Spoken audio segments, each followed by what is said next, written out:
We will boost strategic coordination, increase the complexity of our defence exercises and further build interoperability between our defence forces.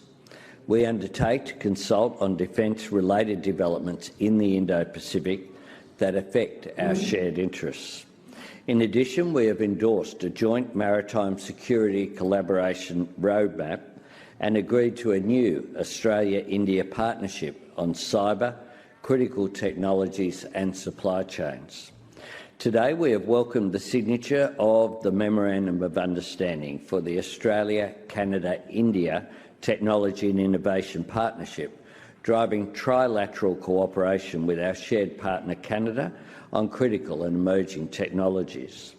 And as we expand our cooperation in science and technology, we have agreed to commission a temporary space tracking terminal on Coco's Keeling Islands, which will support India's landmark Gaganyaan human spaceflight program. Of course, no country has been immune to the economic impacts from the conflict in the Middle East, and as such, the Prime Minister and I have welcomed a joint statement on energy security. This statement recognises the importance of supply chain resilience and accelerating the energy transition, including promoting the uptake of renewable energy resources and the electrification of our energy systems. For too long, we have worked with connected supply chains but disconnected approaches. This action is a step to bridge that divide. Today, we can confirm the signing of the administrative arrangement to enable uranium exports to India for peaceful purposes under the 2015 Australia-India Nuclear Cooperation Agreement.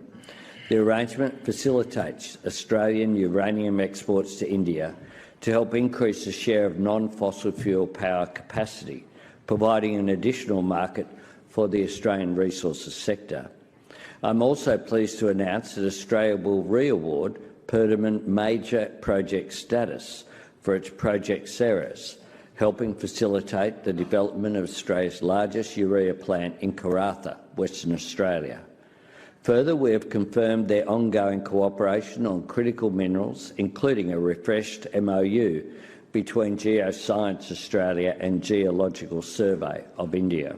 In the spirit of friendship, Australia will voluntarily return several items of cultural significance to India previously held in the collections of the National Gallery of Australia and the Art Gallery of New South Wales. Prime Minister Modi, I thank you sincerely, you and your delegation, for your warm engagement. While we are separated by an ocean, we are indeed the closest of friends. Today marks the next era in our partnership, as we are reminded that we need to continue our ongoing work. Bharat और Australia दो vibrant democracies हैं, दो multicultural societies हैं और दो महत्वपूर्ण ocean powers हैं। हमारी ये समानताएं और हमारा कॉमन वर्ल्ड व्यू हमें गहरे आपसी विश्वास के साथ निरंतर आगे बढ़ने की प्रेरणा देते हैं। हमारी कॉम्प्रिहेंसिव स्ट्रेटेजिक पार्टनरशिप ने पिछले कुछ वर्षों में अभूतपूर्व प्रगति की है और आज तीसरी एनुअल समिट से हमारे सहयोग में कई नए आयाम जुड़े हैं। न्यूक्लियर एनर्जी के क्षेत्र में आज हमने एक महत्वपूर्ण समझौता किया है। इससे ऑस्ट्रेलिया से भारत को यूरेनियम सप्लाई का मार्ग खुलेगा और हमारे क्लीन एनर्जी के उद्देश्यों को नई ताकत मिलेगी। क्रिटिकल मिनरल्स में हमारा सहयोग हमारी स्ट्रेटेजिक सिक्योरिटी और क्लीन एनर्जी ट्रांजिशन के लिए महत्वपूर्ण है। इसी सोच के साथ आज हमने Australia India partnership on cyber, critical technologies and supply chains यानी एआई पैक्स की पहल ली है। हम मिलकर क्रिटिकल मिनरल्स कॉरिडोर पर भी काम करेंगे। इंडो पैसिफिक केवल दो महासागरों का संगम नहीं है, यह भारत और ऑस्ट्रेलिया जैसे लाइक माइंडेड डेमोक्रेसीज के शेयर्ड एस्पिरेशंस का भी प्रतीक है। रक्षा और सुरक्षा में सहयोग बढ़ाने के लिए आज हमने एक महत्वपूर्ण जॉइंट डिक्लेरेशन जारी की है। Bharat Australia defence innovation corridor से हम डिफेंस स्टार्टअप्स और इंडस्ट्रीज को जोड़ने पर काम करेंगे।